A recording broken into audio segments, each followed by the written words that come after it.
আসসালামু আলাইকুম। আপনাদের জন্য নিয়ে আসলাম লুটুস রান্না। আমি প্রথমে কতগুলো পেঁয়াজ কুচি, টমেটো কুচি আর কাঁচামরিচ ফালি করে নিয়েছি। এবার আমি মিষ্টার নুডলসের প্যাকেটগুলো রান্না করব। খেতে অনেকটা টেস্টি। আমি কড়াইতে তেল দিয়ে দিলাম। কড়াইতে তেল দেওয়ার পরে দিয়ে দিয়েছি পেঁয়াজ কুচি। পেঁয়াজ কুচি দিয়ে একটু নেড়ে চেড়ে নিয়েছি।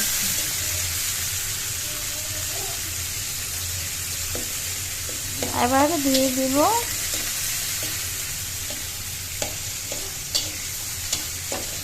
টমেটো কুচি করা আর কাঁচামরিচ ফালি করে নেড়ে চেড়ে